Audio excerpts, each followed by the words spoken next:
Welcome to episode 38 of Inking Out Loud. Today, we're continuing with our discussion of Robert Jordan's The Fires of Heaven for Part 2, where we're picking up where we left off last week and carrying on through the end of Chapter 41, The Craft of Kin Tovir. I'm your host, as always, Rob Santos. I'm joined again by my co-host, Drew McCaffrey. How's it going, everybody? And we're joined again by our sound engineer and recurring special guest, Patrick McCaffrey. What's up, Pat? A gracious good morning to you, and splendid. Top of the morning to you. Before we go any further, I just want to say that it wasn't until like an hour before we went live here, I was having a few technical difficulties. And I just managed to get my PC working. I just managed to get everything ready in time for the episode. But my notes are all over the place here. I have half on my PC, half on my phone. So this is going to be very, very fun for me to kind of just wing it here through the majority of this episode. So, no worries. Wheel weaves. Yes, wheel will. it does. And again, before we jump into it, I just want to say we have a little bit of a time constraint today, so we will not be covering the lore and listener questions portions that we normally do. So if that's why you're here, I apologize. You can just turn off our podcast now. Go do whatever. With the length of the recent episodes we've had, I think we're allowed to make a slightly shorter one today. Yeah, no joke. Go do something productive with your lives instead of enjoying our podcast. Yes, exactly. So without further ado, I'm going to pass it off to Drew right now so that we can get a really quick recap of what we've read for this week. What's up, Drew? Yeah. So in this segment, we had a lot of setup for what is going to be a phenomenal climax to this book, but that does not mean that it wasn't an exciting read. In this portion, we have Rand and the Aiel crossing the Dragon Wall. They're attacked by Shadow Spawn. On the way, Rand loses his virginity. They find some atrocities committed by Couladin and the rest of the Shadow. And they are getting set up for what promises to be an epic showdown with the Shadow around Kyrian. Meanwhile, the Wonder Girls have joined up with the traveling circus with Valan Luca's menagerie and discovered a refugee Shanshan, Sreddit handler, is part of that. They have gotten to a town called Samara, which is where good old Messina has posted up with the rest of the Shianarans and is causing trouble, and the town is at the boiling point. Uno shows up at one of their shows and recognizes, or Nynaeve recognizes him, and we get a little fun dialogue there. I think a lot of people will agree that Uno and Nynaeve talking, like, that's like two of the most diametrically opposed speakers in the Wheel of Time. So we get some fun stuff there. But yeah, the other really important thing, however, is that Moghedien encountered Nynaeve in the World of Dreams, was busy whooping Nynaeve's butt. Birgitte showed up and saved her at the sacrifice of herself. Moghedien rips her out of Teleron Riad, and she is dying in the real world until Elaine bonds her as her warder. And that's more or less where we left off with our two major storylines here. So I want to pass it off to Pat here, though, to kick off style discussion. Yeah, so this honestly could fit into any of the episodes from the Shadow Rising up to about where we are around here.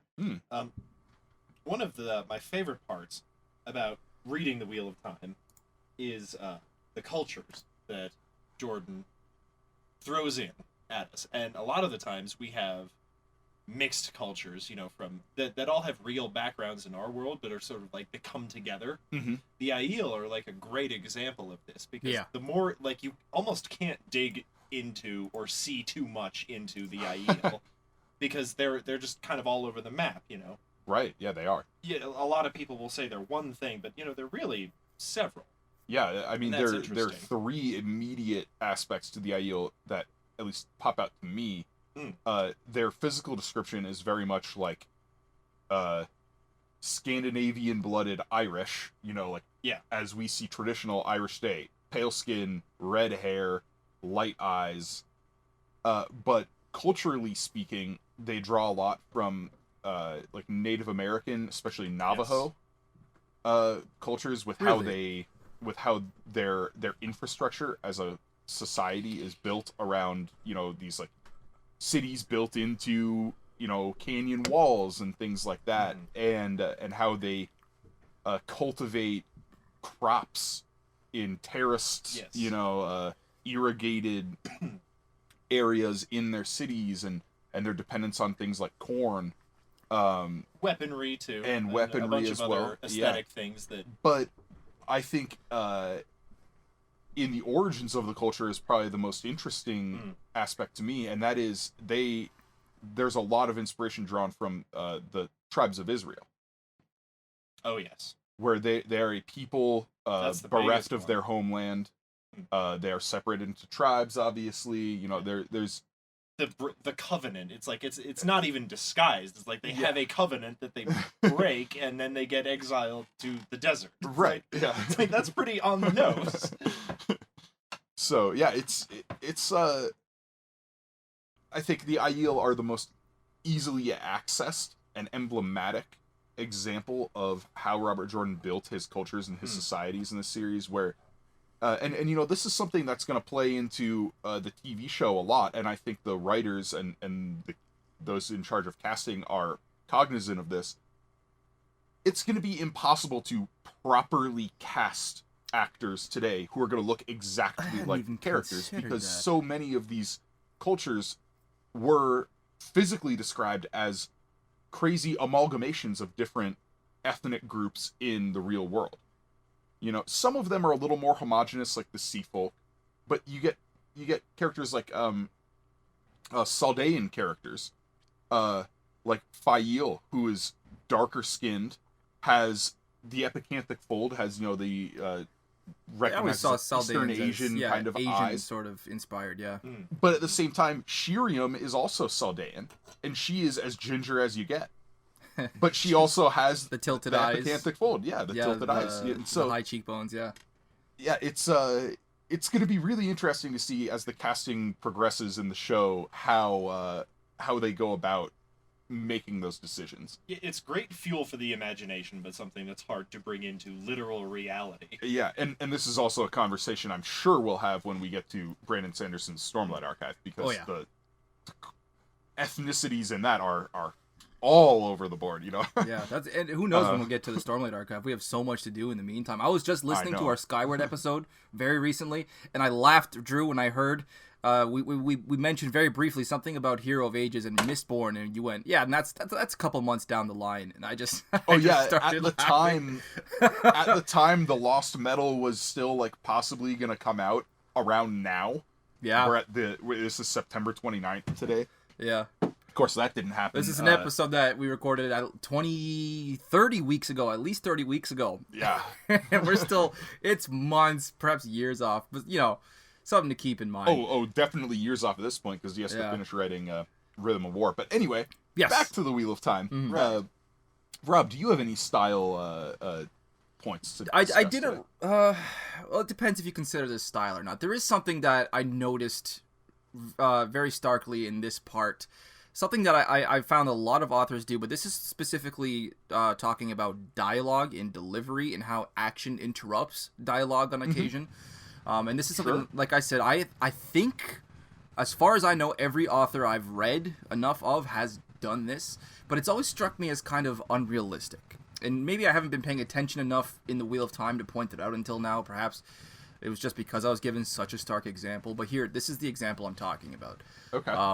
There's a scene. Okay, so when Moghedien interrupts Nynaeve, all right, for the second time when she has her throwdown with Nynaeve in Tel Aranriad.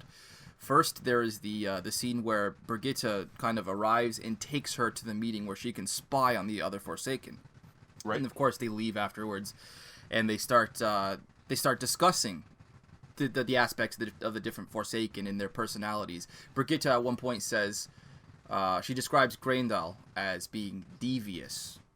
And then at that point, Moghedien's voice just kind of comes from behind them and says, she chooses that moment to speak, and she says, Grendel is devious, but not devious enough. At which point, Brigitte turns and fires the arrow. But that's not really how human reaction time works. The quote is, Grandal is devious, Mogedian's voice said, but not devious enough. And then Brigitte turns and fires the arrow. How does she have the time to literally deliver an entire sentence before either of our characters actually respond and start fighting back? So as to that, and this is my perspective as a writer, you can approach this a couple of different ways. Because this is something we are reading. It is by nature a sequential experience. You have to read one sentence and then the next sentence, and you can't like intersperse words, to like make it clear that but so there are a couple of different ways you can do this. One is how Robert Jordan did it in this particular instance. Another possibility would be you have Grandal is devious, Mogedian's voice said from behind them. Brigitte spun. And then the fight. But not devious enough. And then Brigitte, releases the arrow. You could do something like that. Or even Grandal is devious but not devious enough, Mogedian's voice said. And then the next line is Brigitte spun and in one motion released an arrow as Mogedian spoke, or I guess something like that. I'm reading it too literally in some ways, because I'm just like, this doesn't seem feasible to me, right? But this is something I see a lot of authors doing, and every author, as far as I know, has at least one moment where somebody interrupts somebody else speaking, and it's like, oh, we have to react to this, but somehow they manage to get an entire sentence out before anybody seems to do anything. Yeah. I really think it is a stylistic thing, and I'm glad you brought it up here, because you will notice reading through the Wheel of Time, especially now that you have this on your mind, there are times where Robert Jordan utilizes those other kind of methods that I explained there. And I think it's just an authorial choice to include some variety. So you don't always have the same structure of a scene in the actual writing of it, because that can get boring. If you read the same type of sentences over and over and over again, you're like, okay, this author is using a crutch. This author is predictable. This is getting boring. But when they can mix it up in a few different ways, then it becomes more dynamic and more interesting. So yeah, and I guess the only other point that I have written down that might resemble something like a style discussion, really quick, I just want to point out that I'm picking up on points now where Robert Jordan's becoming self-aware, or at least where he's becoming aware of the theories at this point that we're starting to surround the Wheel of Time. Because there was a moment with Alviarin when she's talking to Podden Fane, and I'm pretty sure Jordan was aware that of course, Alviarin is going to be a prime suspect at this point for our hidden, a hidden Forsaken somewhere in the White Tower. But then she slips up to Fane. She asks Podden Fane, "Did one of the Chosen send you?" And she almost continues with the word Forsaken. She was very clearly about to say Forsaken, but she stops and she corrects herself, and she uses the word Chosen instead. But I thought that was a pretty deft way, narratively speaking, for Jordan to kind of throw that theory a little bit less. Eliminate her as a suspect. Yeah. Which in turn just makes the reader ask the question, well, if it's not her, then who the heck is it? Yeah. Well, and it pulls double duty because it helps reinforce the arrogance of the Black Aja, which we also see in Fires of Heaven with Leandrin and Mogedian, where there is that's dark, a lack of respect on the part of the Black Aja for the Forsaken, to the point where they don't even really want to call them the Chosen, because the Black Aja have been the Chosen, so to speak, the most important of the Dark Friends, the most useful and powerful of the Dark Friends for so long, because the Forsaken were sealed away. And now they're back, and the Black Aja, who are these arrogant, power-hungry Aes Sedai by nature, now have to deal with the fact that they're way lower on the totem pole. It's a good juxtaposition to the good Aes Sedai and their reaction to Rand. Yeah. Because they're both having to make, Yeah. they're both having to make the same realization. Like, oh, hey, I don't run the show anymore. And they, there's different consequences for their lack of dealing with that in a productive manner. Right, yeah. And actually, this is, again, I'm glad you brought that up. I didn't even consider it until now, but this is the segment of the book where Moiraine is actively humbling herself to work with Rand. Yeah. And that is a great contrast to how the Black Ajah act in relation to the Forsaken. I hadn't considered that. That's a good point. The juxtaposition there really lends a lot of weight to both sides. Holy crap. Yeah. Yeah. So, No, it's super cool. So that's everything I have to talk discussion-wise. Should we get into our characters now? I'd like to talk about Asmodean because we didn't mention him at all last time. I guess we think did. very briefly, but yeah. Yeah. Just that I'm not sure that I've read anything else that kind of has this dynamic between our chosen hero subjugating a member of the darkness. It's like Aragorn enslaving a Nazgul and having him teach him how to sword fight. Yeah. It is interesting. It's really cool, and like Asmodean is an interesting character. He's one of the more dynamic of the Forsaken, and we get to see parts in this section and others where he's actually working for Rand. So he does things. He goes out of his way to not give himself away, not give Rand away. I'm like with the curious Far Snows. to get your impressions. What do you guys think about Asmodean as a character in the Wheel of Time? Like as a Do you person like or him? how he's Do you written? dislike him? Like, both. I pity him. You pity him. I pity. Maybe pity's too strong of a word. I'm sympathetic. Well, no. Like, here's the thing. Here's the thing. We learned some things about Asmodean from the other Forsaken. I think it was Ravin that we heard it from, but it might have been Lanfear actually telling Rand this at the end of the last book. But we learned that Asmodean severed his mother, or at least it was called severing back then in the Age of Legends, I think. Yep. Severed his mother and let her be dragged away by a murderer, screaming. That's tough to hear. However, that was thousands and thousands of years ago. Of course, maybe not so long from Asmodean's point of view, now that I consider it, considering he was locked up. It was like and comatose it was for most of Tuesday it. for Asmodean. Maybe. But it's just, it's hard not, I mean, he is like the definition of somebody caught between a rock and a hard place. His story about, when Rand asks him why he's helping him, why, like what his hopes are, like why he's even trying to help Rand, why he hasn't just given up yet. And Asmodean says, gave his little anecdote about the man who was falling off of the cliff, who knew he was going to fall to his death and knew that little tuft of grass was not going to save him. But in that desperate moment, he grabbed it anyway. That was a really cool, I guess, way to kind of explain Asmodean's character. But it's hard not to pity somebody caught between Rand and the Forsaken. Like, damn. I have no pity for Asmodean.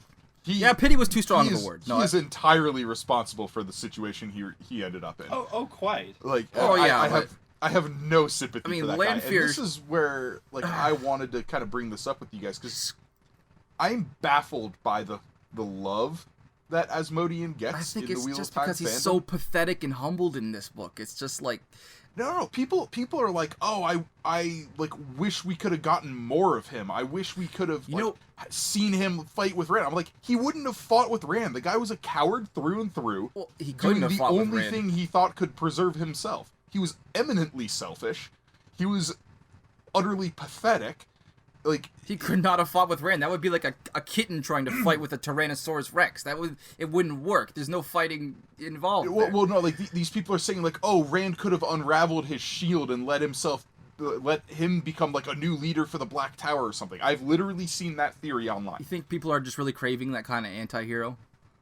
I don't know. I'm baffled by it. That's what I'm saying. I think people like a redemption story. Yeah. And Asmodean seemed like he could be a redemption He was story. fertile ground upon which to sow some narrative seeds for a redemption arc, I think. Maybe.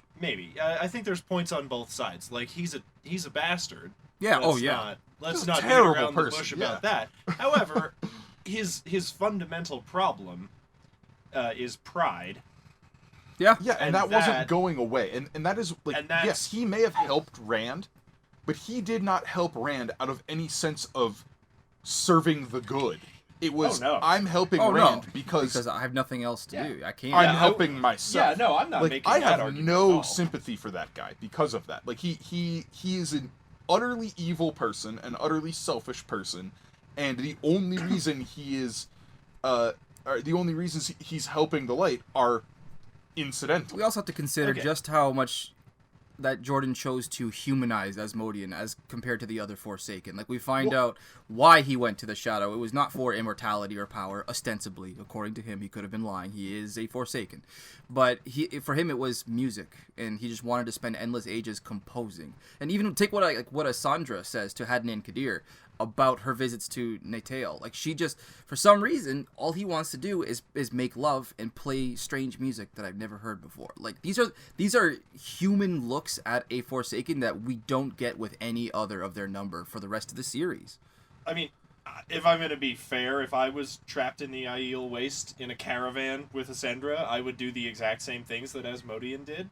But that doesn't make him any better. Like, no, but the contrast between him and the other Forsaken is good to look into, because his kind of evil is what I would call more garden variety than the other Forsaken, like Moradin, for instance. Yeah. he's not profound in his evil. He's selfish in his evil. And there's a big difference there. Like, or it makes you orders of magnitude more dangerous, and more corrupt. Yeah, I haven't really to be like on Moradin's level or Semirog's level, possibly Lanfear, Demandred are up there. Yeah, you know, you could have Demandred and Samael have similar. They are acting out of envy. Yeah, and jealousy, envy and hate and jealousy. Yeah. Well, more envy in Samael's case, jealousy in Demandred's case. Yeah. But yeah. Which I think makes Demandred more dangerous than Samael. Yeah. But, well, I mean, yeah, definitely. I think it also might be a large... Like, I haven't personally witnessed a lot of this pity or this, championing of Asmodean on the online parts. But then again, I don't spend a whole lot of time in, like, the Wheel of Time communities. For myself, I'm more in the Brandon Sanderson communities where I spend my time. But I think it might be unconscious, on a large part for the fandom, because...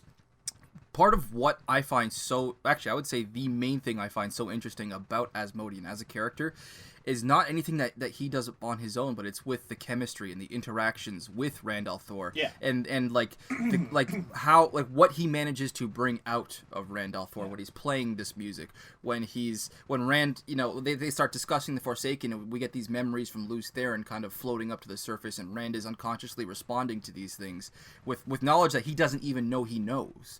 Like the things that Asmodean brings out of Rand al'Thor are more interesting than anything that we see coming out of Asmodean. It brings a good amount of flavor to this book. And honestly, that's what I miss later on. It's like, okay, that was a good section of the book. It had a lot of interesting things going on there. And it's never repeated. Not that it should have been. I wish it was extended a little bit, because I like things that I like. But we have to contend with the book the way it's written, and it's also for better or for worse, that's the situation. Kind of cool to see others in Rand's vicinity kind of reacting to things that come out of his mouth that Rand realizes is a slip up, leaves everybody else confused. But then there's Jason Natael, who kind of he plucks the wrong chord. Reference. Yeah, he gets that reference, and then you're just realizing that was a joke that only Natael understood. That Asmodean was there for. So I don't know, like these glimpses that we get of Asmodean, he does a lot more, or at least he has a unique role amongst the Forsaken in this book. I agree with that. I think he's a well-written character, and I think he gives us a really fun way to engage with the text and with the characters around him. But I just don't understand why people seem to love him. Oh yeah, love him is way too much. Like I said before, even pity was too strong of a word. I'm kind of sympathetic for his current situation, but of course, I would never argue that he doesn't deserve it. Well, some Right, people yeah. love spiders, and if that just doesn't tell you all you need to know about the human Speaking race of and what we spiders, choose to like. Speaking of spiders, apparently there was a new like research project that just published their findings. A, spiders can fly, and B, they manipulate the Earth's magnetic field to do so. I thought you were literally about to make a Mogedian reference. I just gave Pat nightmares for like the next 6 months. Yes. So spiders can fly, and they And interact with the magnetic field of the Earth. Correct. To do so. Wow. Yeah. Okay, that I have so many Well- questions. You're gonna have to explain that one to me afterwards because I'm trying to make something of those two pieces, and I can't see how they fit. Well, like the Chinese zookeeper said to the last male panda on Earth, fuck that. I'm okay with spiders. Spiders are okay with as long as I know where they are. If I look back and it's gone, Pat- then I start Pat to get a is little like nervous. clinically arachnophobic. No so- kidding. I despise them. Oh, it's a good thing you don't work at Delta 70 then, my friend. And speaking of Welding spiders, shop? this is a good Mogedian Yeah, I think this is a segue. great Mogedian segue. Sure. That's Someone what I thought who's you were not- doing, dude. Someone who's not When you start nearly talking as about badass flying as she spiders thinks and she magnetic is. fields, I was like, hang on. I love Mogedian in this book, like as a villain. As a villain, okay. She, we'll get into her more later on. I think she is a broken person after the events of this book. Mm-hmm. She's not quite the same. She's more like, oh, you tried, but but in this book especially, she's very threatening. She comes off as very dangerous. And this is when we get to see her in her full element in Tel'aran'rhiod. Right. Where she's doing stuff that we've never seen. Yeah, The no one Wise can Ones match. weren't doing it. Lanfear wasn't doing it. Egwene can't do it. You know, like, there are some crazy things she does here. And I think the most, the scariest of them is her tearing Brigida out of, like, Yeah, I'm still trying to figure out how she managed to do that or how the mechanics of that works. I'm completely at sea here. Yeah, I don't have a great answer here. This might be something maybe I'll bring up with Matt Hatch the next time I'm on the Dusty Wheel, since it seems to be my theme there is we get into like metaphysics. Yeah. But it really is a confounding thing that she does. It breaks a lot of the rules, or at least sidesteps a lot of the rules that we know of, like how the world works. Do you think the true power could have been involved this early on? I do not think the true power was involved. I think Mogedian is way too much of a coward to use it. I don't think the Dark One would give it to her. That's anyway. that's what I'm wondering. The Chosen. you have So to have this the Dark was One's favor. this is specifically addressed. The Chosen were those who were granted access to the true power. Okay, that that's was why what they were set chosen. them apart as Chosen. Is that part of the moniker, Yeah, the they're, Chosen? like there's later in the series, I don't remember which of the Forsaken says it, but there were only 27 people ever granted the right. Oh wow, I don't remember that one. And they were the Chosen in the Age of Legends, and yeah, but I would be surprised if Mogedian ever used it. Even She uses it Forsaken, in the Memory like, of Light. Well, at this point, I'm talking about. Okay, sorry. Like I'm talking about like back in the Age of Oh, Legends. ever used it? You used the past tense, didn't you? I didn't pick up on that. Okay. Like even like Ravin and Samael and Demandred are freaked out by the idea of it, because what the true power does, like, it is inherently destructive. We see what happened to Ishamael, who used it liberally. He's got like fire for his eyes, and his skin is like charred, and like he thinks know, he is the and Dark so- One. It's like you have to like, oh.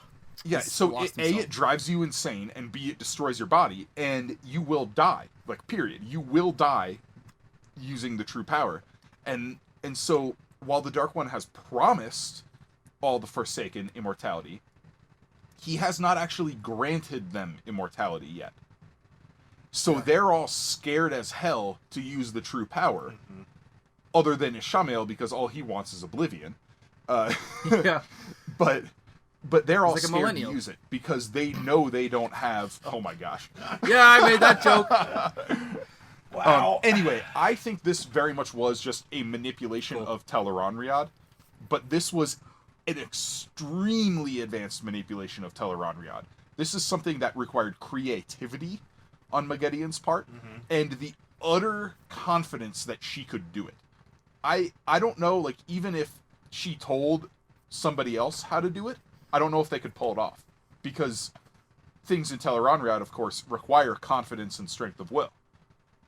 Yeah. Right, and we're told often enough that Mogedion is the best Yes. at the World of Dreams. Until See, Parent Slayer, that's yeah. one of the two questions I have for you at the end of the episode, Drew. Or just they're not questions for you. They're just like what if scenarios. Like how do we think that A would have turned out or B would have turned out? But I guess we can bring this up here. Okay. Yeah. Mogedion and Lanfear each have respective claims that they are the true masters of Tel'aran'rhiod, So even above one another. So who do you think has that claim if they were Mogedion. to duke it out?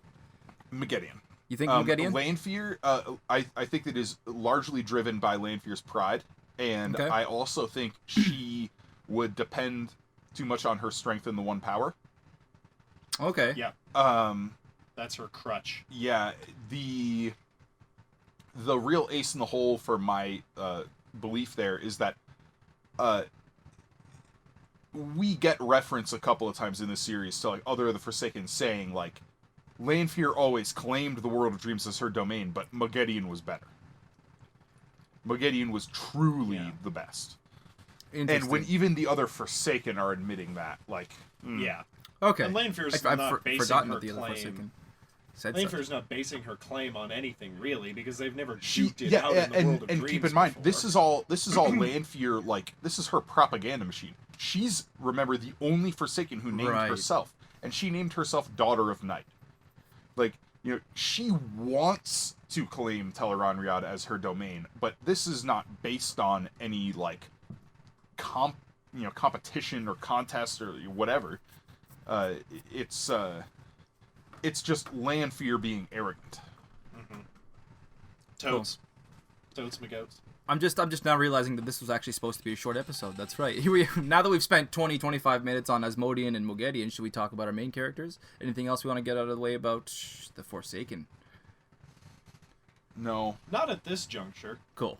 Be cool if I move on to Rand Althor? More on that next time. Yeah, let's go to Rand, and I want to talk about Rand and Aviendha kind of in conjunction with each other, Okay, because cool. I think they're pretty inextricably linked during this segment of the book. Yeah. Everything Rand does and everything Aviendha does is connected. We talked about in the Shadow Rising and a little bit at the beginning of Fires of Heaven about like their kind of weird relationship and how they awkwardly flirt with each other in this strange way. I think that is exacerbated greatly in these segments once Aviendha is forced to sleep in the same room as Rand. But I think despite the contrived nature of their relationship, there was clear authorial, like, there was a heavy hand of Robert Jordan there being like, I want these two characters to end up in this situation, therefore I will construct this situation for them. It wasn't like a natural thing. Yeah, neither of them would ever have agreed to it if it were But up to them. despite that, I still think it flows well. It doesn't feel ham-fisted to me. It feels like something that makes sense in a contrived way. We do have the wise ones give us the whole spiel, like their motivations, which do make sense. Robert Jordan hedges his bets with like secondary points of view around them to point out or almost break the fourth wall in a way, like whatever complaints a reader might have had about how this dynamic was constructed, well, other characters in it are addressing those. Yeah. And I'm gonna go ahead and say, like, I love the Far Snows. I love that whole sequence. I think it was expertly written.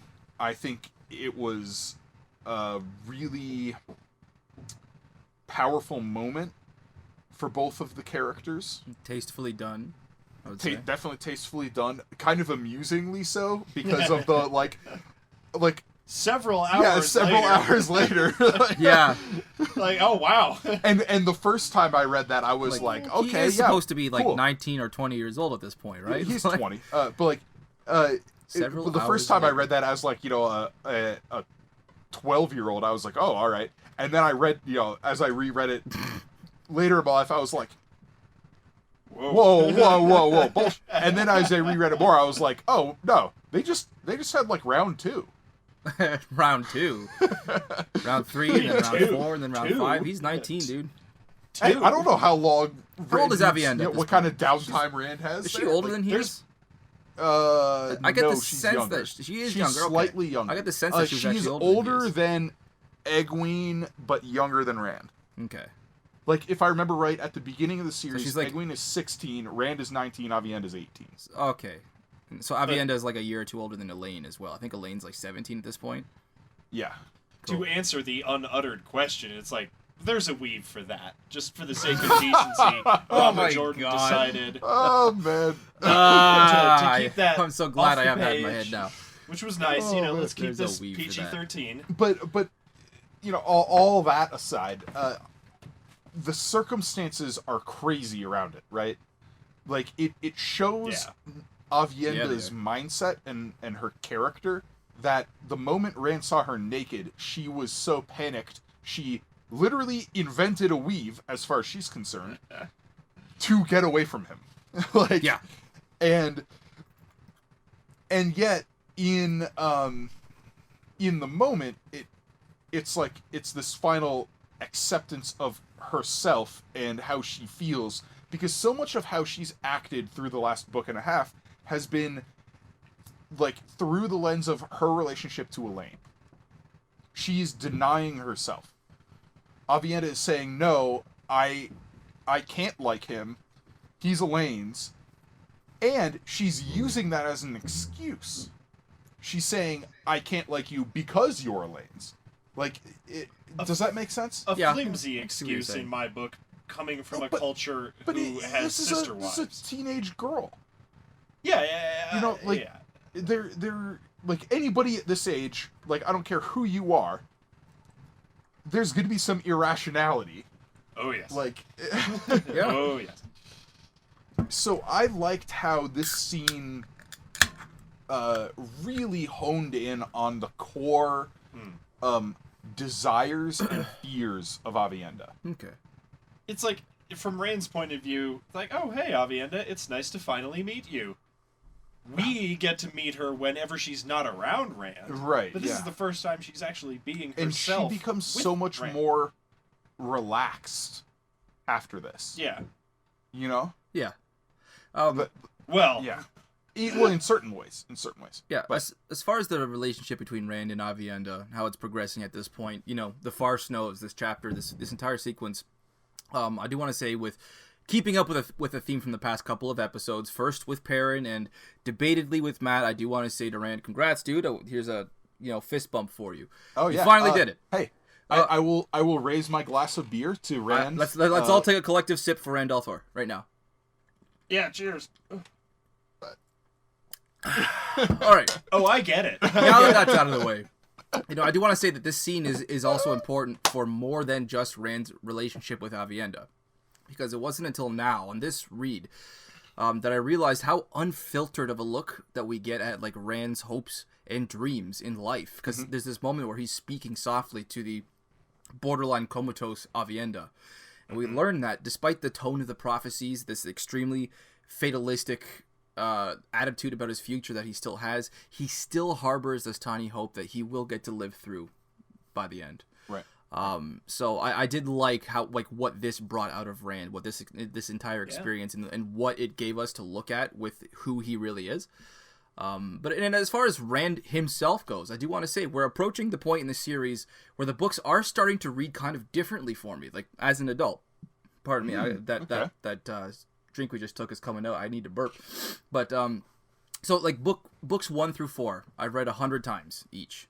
But from here on out, I've only read them like 10 times, maybe 15 times in the like for Lord of Chaos. But there's something about a lot of Rand's interactions with the Aiel that I love at this point in the series. Because I didn't quite grasp those social complexities as a teenager. The first that comes to mind is Rand in his total broing out with Ruark every time they need to send like a scouting force or a strike force.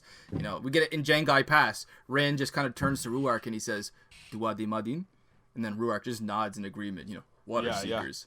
And then we have Ironrod. Rand, again, goes to Ruark and he just says, Thunderwalkers? And then Ruark, again, agrees. He's like, Shamad Konda, I believe is how it is the old tongue name. Yes. And it's also kind of aesthetically cool because in each instance, it's flipped. First we get the old tongue name in the society, followed by the translation, and then we get the modern name and the old tongue translation. So aesthetically, that was cool. And then also watching Rand's kind of like his tweaking of the noses of the maidens, it's just such a huge source of amusement for me.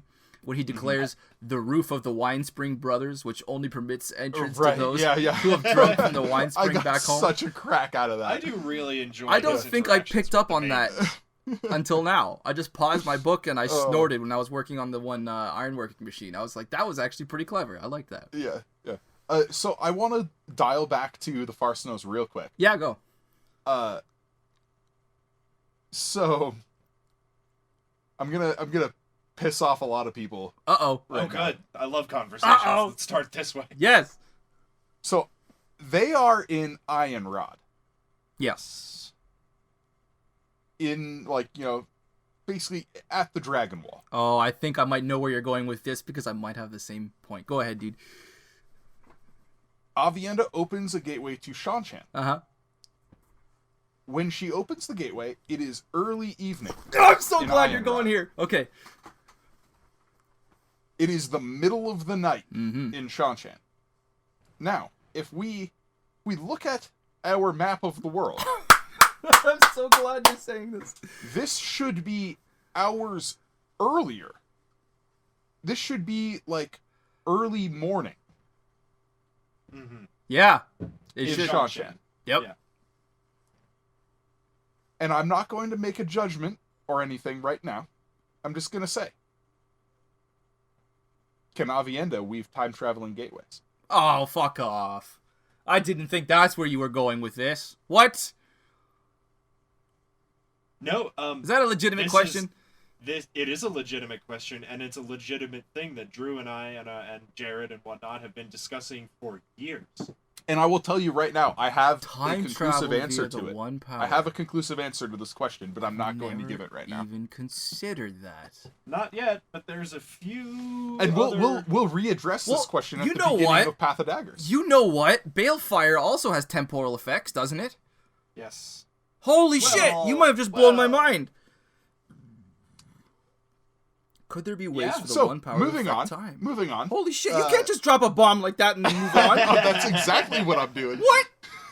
Well, you can digest it real quick. Okay. I would invite our listeners to comment in the Inking Out Loud Facebook group when this goes up. Let us know. Have you considered this? Okay. Do you think Avienda could weave time traveling gateways? Let me respond to not that particular question. I know you're saving that, but I want to address what you were saying about geographic, just logic and how it doesn't quite seem to work out. And this is something I noticed about that same scene. This is where I thought you were going.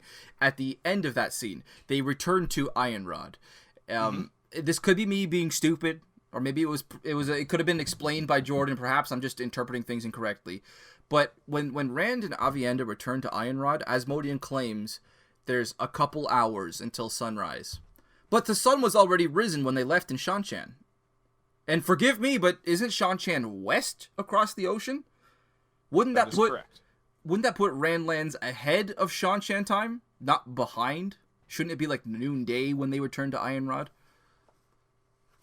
Probably should, yeah. Not if you can weave time travel. Yeah, there you go. Not if you can leave time travel gateways. This is why I thought you were going with that, because you were talking about them going west across the ocean, and suddenly it's a different time of day. And if you look at the map, this is exactly what I thought you were saying. But then you brought up time travel, and I was like, what? Hold on. Hold on. Hit the brakes. There's a lot of discussion to be had there, I think. I'm looking forward to seeing what everybody else has to say. We will discuss this again in the Path of Daggers and again later. There in particular, book, huh? which Okay. I won't mention now. Yeah, we'll discuss this, and I will say right now there is a definitive answer. Okay. We'll touch on that later. Okay, cool. We do need to get moving though. We're at 45 minutes. How and we have a about time crunch. Nynaeve? Should we discuss Nynaeve? Go for it. Okay, cool. So I want to say I both love and hate Nynaeve at this point in the series. It used to be just hate. For the longest time, it was just hate. And now I love and hate Nynaeve at this point. First off, she's always in a bad mood, save for like that brief span of depression and guilt after Brigitte was torn from the world of dreams, whatever. But she's acerbic, she's rude, she's hypocritical. I mean, there is that famous, often quoted by all the fans moment where she says if she had a switch, she would thump them all because men always think that every problem can be solved with violence. You know, I mean, come on. But she's also never been more ready to jump headlong into danger, especially if she thinks someone needs saving. She has humor. There's that funny moment where Luca asks her about her swollen eye, and her response was something along the lines of, I didn't like the way it looked at me in the mirror, so I bit it. Yeah. But what I find her really endearing is this her complete refusal to accept that she's anything resembling brave or courageous. She thinks of herself as this wretch, this coward. But then we have moments like where Moghedien has her bound and naked and trapped in Tel'aran'rhiod, and she's thinking, what would Valan Luca say about her courage now if he saw how frightened she was? And she thinks he would probably laugh. I'm just like, Nynaeve, you are literally facing down one of the Forsaken in the world of dreams, where it's her element. She has you bound and captive, and to save Elaine, you're starting to insult the woman and hope that she kills you. How can Nynaeve be so clueless? About herself, I think this is something that it goes back to the way Robert Jordan uses point of view. Like, it's so easy to forget how unreliable his narrators are. Yeah. This is why showcase of that. This is a selfish, point that I'm about to make, but this is why so many people like Egwene. Yeah, no, because I they agree. forget that Egwene, like, everything awesome that happens with Egwene happens from her point of view. And it's very easy for a character to frame something, in a particular way. And what is most impressive to me about Robert Jordan's writing is how, yes, he has unreliable narrators, but they are unreliable in different ways. Yeah. Like, Nynaeve in this sequence is a different kind of unreliable narrator than Egwene is, in The Fires of Heaven or Lord of Chaos or A Crown of Swords. In a different way that Matt is in The Dragon Reborn or Winter's Heart or A Crown of Swords. Like, he has created such powerfully unique characters that it just makes sense and it washes over you when they are unreliable in their own heads. Yeah. Do you want to... Yeah, I agree. Like, completely. He was so freaking good with point of view. Do you want to know why Nynaeve and Matt have a lot of tension between them throughout the course of this book? Do I want to know? Neither of them want to admit how similar they are to each other. Yes. As far as things like their attitude about themselves go. Mm-hmm. Nynaeve would never admit being roasted over a slow fire that she was anything close to brave. Matt would never admit under the same circumstances being the same. But how does that lead to tension between the two when they never discuss that? That's exactly it. Yeah, because they don't want to admit anything. And this is how we get scenes like we do in A Crown of Swords, right? Yeah. They know they're similar. Okay. On some deep level. Yeah. But if they admit that about the other one, that means they admit it about themselves. Yeah. And they're not going to do that. Okay. Yeah. I think I see what you're saying. That's part of it, it's at any so rate. Brilliant. I firmly believe that's part That's the kind of tension that can only be mutual. Yeah. Yes. I got you. I see what you're saying. And, like, because Matt's relationship with Nynaeve is different than it is with any of the other female characters in the series. Yeah, I do say I'm looking so forward to some certain scenes in Lord of Chaos regarding that exact thing. Yeah. Oh, yeah. I also think it's very, very important to note how differently Matt's interactions with Egwene are from his interactions with Nynaeve. Oh, yeah. Yeah. Because no matter what else Nynaeve is, she's blunt and honest. Yeah. And no matter what else Egwene is, she is the opposite of those two things. But yeah, I think we need to start wrapping it up here. Yeah. Okay. Rob, do you have any questions about this segment? Not so much questions, just what if scenarios. I already brought one up earlier, and that was a showdown between Moghedian and Lanfear and Teleron Riyadh. But there's another moment where I want to see it, get your impression on like how this would have turned out, a showdown between certain characters. There's a moment in with Nynaeve's point of view when she is in, I think she's in Gildan, and she enters an alleyway with Uno and Rhaegon. Yes. And Galad interrupts them. And there's a very clear tension in the air between, of course, the men with their steel penises, I believe as Stover would describe it. And how do you think that showdown would have gone if it led to bloodshed? If Galad had actually decided Nynaeve's in danger, how do you think that would have worked out? Alleyway scene, Galad Damodred versus, I should say, Galadedrid Damodred, I believe is his full name, versus Uno and Rhaegon. How do you see that going? Okay, well, Galad would have killed Uno and Rhaegon. Yeah, not good for them, I'm afraid. I don't think it would have been as easy as he thought. But I also want to point out how freaking hilarious that scene was. This is another point where, like, Robert Jordan uses point of view and, like, unreliable narrator, situational humor. I gotta find the quote. But yeah, while you do that, I agree that Uno and Rhaegon would have bought the farm, but they would have done some damage while they did it. You see, I was back and forth trying to decide this because I know Galad is a Blade Master in all but official title at this point. But Uno and Rhaegon are old, gnarled, campaigning soldiers who have been in the Blight for a vast majority of their lifetime. Like, I'm pretty sure each one of them could probably, definitely Uno could probably face down a Myrddraal. So the fact that I think I keep going back and forth on it. Of course, Nynaeve as the unreliable narrator might be lending a lot to that, but because she assumes that Uno and Rhaegon would just leave him as sausage. But at the same time, I don't know. I think the alleyway scenario definitely means Galad would take the cake. Like, easy. Not easy, but definitely. Uno and Rhaegon. If Uno and Rhaegon could come at him from opposite sides, and depending on the environment, I think they would stand a good chance because of their experience. But the fact that they were in tight confines in an alleyway, and they would have had to come to him from one side, Galad has it without much difficulty.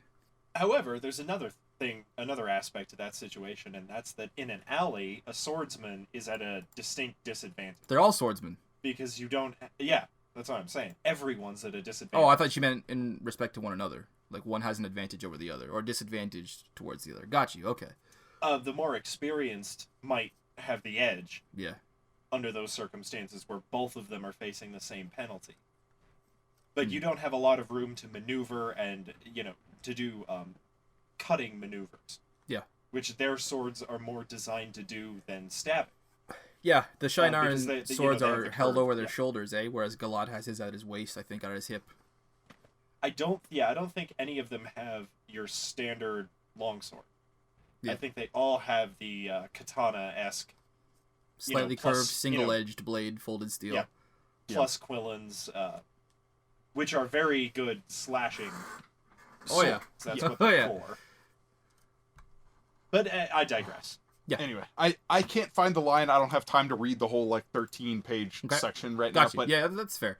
Go back and reread that whole segment. It is hilarious getting it all from in Nynaeve's mind. Like, it is one of the standout funniest moments in the whole series for me. Yeah. So I'm just going to throw a few impressions, like reactions about what we've read so far. This is something I've been doing at the end of most episodes. I think I'll continue to do this going forward. I do want to give a shout out to Podden Fane's awesome description of Sheol Ghul.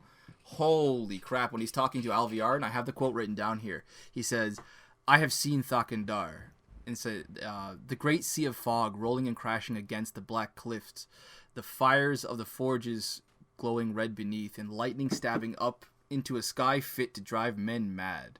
He did not want to go on, but he made himself. I have taken the path down to the belly of Sheol Ghul, down the long way with stones like fangs brushing my head, to a shore of a lake of fire in molten rock that holds the great Lord of the Dark in its endless depths.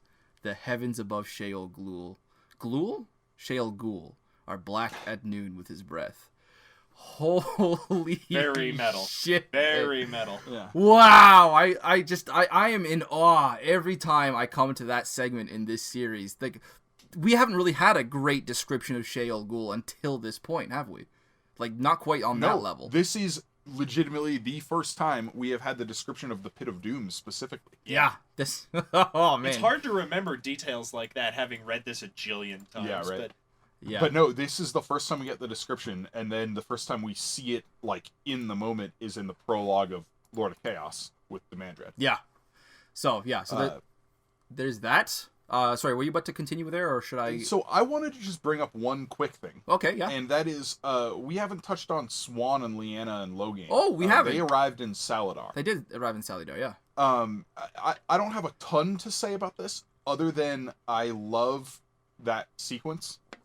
Yep. Like, Swan and Lyanna kind of being put in their place, but also kind of, like, shocking the crap out of the Aes Sedai at the same time. mm-hmm. And then Logain's just like, what is going on? Like, And how Swan and Lyanna decide to play their situation is beautiful. yeah, Beautiful. yeah, where they they let the Aes Sedai make their assumptions that the Three Oaths are still intact, Mm-hmm.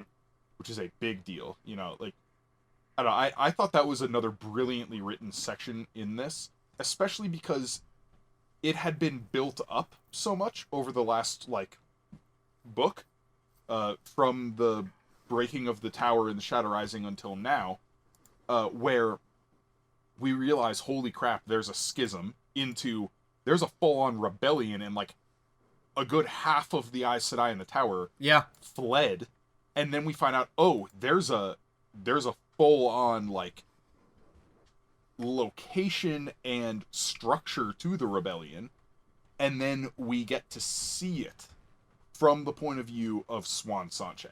Mm-hmm. You know, so we get her judgments, the woman who used to run the One Tower. We get to see what she thinks about this rebellion. It's just another reason, like, I'll harp on point of view every single fucking episode. Like, I'm sorry. Robert Jordan was so good with that. About that specific point, though, about Swan and how she, like her entire motive. There was this moment in chapter 27 that I forgot to mention. But I thought it was really important to note that she thinks about how important it is to reach Rand before the tower does. Because, and I quote, because if Elaida put her hands on him, displayed him shielded and under her control, any hope of toppling her would be gone. I'm just like, really? Is that your biggest concern? If Elaida actually captures him and manages to practically enslave the Dragon Reborn, your biggest concern is that you're not going to be able to topple Elaida? Well, but it makes sense for Swan. Swan was just tortured and abused and stilled at the hands of Elaida. Of course she's going to have that. She may, again, she's a blue, point though, of view trap. With Moiraine. Point of view trap. She may tell herself, my goal is still the Dragon Reborn to the last battle, but she has undergone trauma at this point at the hands of Elaida. Of course, that is going to tint her goals and her view on the world. Mm-hmm. Mm-hmm. Like, yeah. Okay. So, I'll continue. But that's all I wanted to say about Saladar. Yeah. As far as the rest of my impressions go, I want to say, holy crap, Sora Leah is old. I hadn't realized. I hadn't actually stopped and thought about what she was saying in some circumstances, but wow, she is an old bitch. Sorry, she's not a bitch. I shouldn't say that. But first off, she refers to young Bear. Wow. Bear is like 80 or 90 years old as far as I know, right? Mm-hmm. But there's another moment where she's talking to Avienda and Elaine. I think she's talking specifically to Avienda about this Aiel man named Farran. And she's referring to him. She says, his great father is my sister's son. And I always just kind of pushed that aside, but I stopped and thought about what that meant. If I'm reading that correctly, his grandfather is my nephew. His great-grandfather is her nephew. Wow. Oh my god. So his great-grandfather is her nephew. And this is not a baby she's talking about. This is a full-grown man. That's incredible to me. Sora Leah, awesome. Total badass. I'll say, so we do need to, like, get wrapping up here. Yeah, okay. So, Okay, so last one then. Brigitte, my favorite quote in the entire series, perhaps, I think. My favorite quote in the entire series. I don't want to say it definitely is. Definitely top 3. It might be my favorite. Is it the hangman? It's the hangman. If you must mount the gallows, give a jest to the crowd, a coin to the hangman, and make the drop with a smile on your face. It's a very easy thing for someone who knows they're going to be reborn to say. Yeah, that's true. I suppose that might be colored by her worldview there, but I thought it was whatever. It's just so awesome. It's so awesome. Give me 1,000 years and I'll be back at this. Yeah. Well, so on that note, let's move into the final draft. Let's. Indeed. Oh my what God. do you got going, Rob? I almost spilled this all over my keyboard and I picked up the wrong one. So I'm trying to pick up the empty bottle and I picked up the one that was half full. Whoops. So I was in the store about 2 hours ago, maybe 3 hours ago now, the grocery store, looking for a suitable beer for this podcast episode for the Fires of Heaven Part 2. And I am ashamed to say that I actually didn't find one that has anything to do thematically as far as it's named, because I saw this one lying there. And this is an IPA, but it had such a stupid name, such a ridiculous name, that I thought, well, I have to at least bring that one on the podcast. This here is an IPA from Great Lakes Brewery, and it's called Octopus Wants to Fight. There's a big old octopus with boxing gloves on each of its tentacles there. It looks like it wants to kick my ass. But you have to check out the description that I actually read here while I was actually standing in line to pay for it. Check this out. It says, our pet octopus is a bit of a jerk. He's that guy who has a couple and then either tells you how much he loves you or threatens to fight you. So we brewed this IPA with 8 varieties of hops and 8 types of malt. We targeted 88 IBU, which I have no godly idea what that means, and 8.8% to appease him. Sadly, when he found out that we fabricated all of the above info, it only made him more volatile. We are starting to think that octopus was a poor choice for a pet. What the Gee, what? That's great. What? This is why you shouldn't and get it just has stoned ingredients listed here: beer. water, malted barley, flaked oats, hops, and yeast. But it's 6.2 ABV. I was expecting to bring it on and tell you guys all that and just say, and you know what? It was overcompensating because the IPA was absolute shit. But you know what? It went down nice. It was actually really good. I'm glad to hear it. It was really good. So, yeah, that's what I've been drinking. Octopus Wants to Fight. Capital. Drew, what are you drinking? Yeah, so Pat abstained since we started recording this at 10 a.m. on Sunday. It's a lot earlier than we normally do. Yeah, it is, so yeah, Pat made the wise choice and abstained. I made the sacrifice to crack this bad boy open at 10 a.m. on a Sunday. Someone's got to bear the cross, so to speak. Well, I mean, it's great, but also I'm just going to point out, this is a 12.4%. Oh my gosh. Bourbon barrel-aged oatmeal stout mine. with maple syrup. Ooh! My Canadian just went... Yeah, this beer is incredible. In the force. It is super good. I have previously had the coconut variant of this, which I think is even better. But both are excellent. This is awesome. But I'm making this sacrifice at such an early hour. This sacrifice. Take one for the team, bud. Because our first Fires of Heaven episode, the beer I brought in was called Wolf's Wedding. Mm-hmm. And I dedicated that to Perrin's honeymoon. Yeah. Whether or not he lost his virginity on his honeymoon, I don't know. I can't say. But that's a dedication to him there, right? Pretty sure he didn't. This beer right here is a dedication to Rand losing his virginity. Oh, no. It is called Snowed In. Oh, my goodness. The only way that could have been better would be if it was called Snowed Inside. Or something like that. God damn, that was a good one. I like that. Yeah, well, now the problem is I've done Perrin's virginity and Rand's virginity, and we have Matt's virginity still to celebrate at the end of this. So now I have to find some beer that deals with Melindra. I don't know. We'll see. Yeah, but somehow. Oh, I just realized what I'm gonna bring in. Hold on. I might have just got a screen cap of Drew's face when he realized that. We'll see. Oh my gosh. Okay. No, we're good. We're good. As we enjoy our beers and Rand is busy giving Avienda his iron rod. Nice. Oh! Oh my god. Oh, man. Pat, Wow. promise me that you're going to put a kick and rim shot in the final when you actually say that. And on that note, this has been episode, what is this? 38. 38? Yep. Oh my gosh. getting old. Episode 38 of the Inking Out Loud podcast. Next up, we will be finishing off the Fires of Heaven with the same old group. And I'll give you all a little heads up. We'll be taking another break from the Wheel of Time after that, but we will not be taking a break from Robert Jordan. We will be covering Warrior of the Altai, the new old Robert Jordan novel that is getting published in just about a week or so here. Yeah, we will. So, if you want to check that out, pick it up on release day. We're not sure whether we're going to do 1 or 2 episodes covering it. We're thinking about doing 2, but we'll see how much we cover on our first one. So yeah, I would say definitely pick that up and check it out if you can. As always, we are able to do this because of our support from our Patreons. All the proceeds for that go to Pat here for his very hard work on sound engineering, and Danielle for her amazing artwork.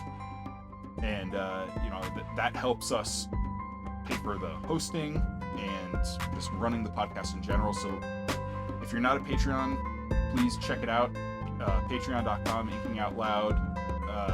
We got a bunch of benefits. You can get access to early episodes. You can get access to our monthly short episodes and our monthly newsletter and things like that. So, we very much appreciate it for everybody who has been supporting us so far. Indeed, we do. As always, though, I am your host, Drew McCaffrey, and with me is my co-host, Rob Santos. Heyo! And our very special guest, Patrick McCaffrey. Peace. Thanks again, Pat. And we'll catch you next time. Bye, everybody. Cool.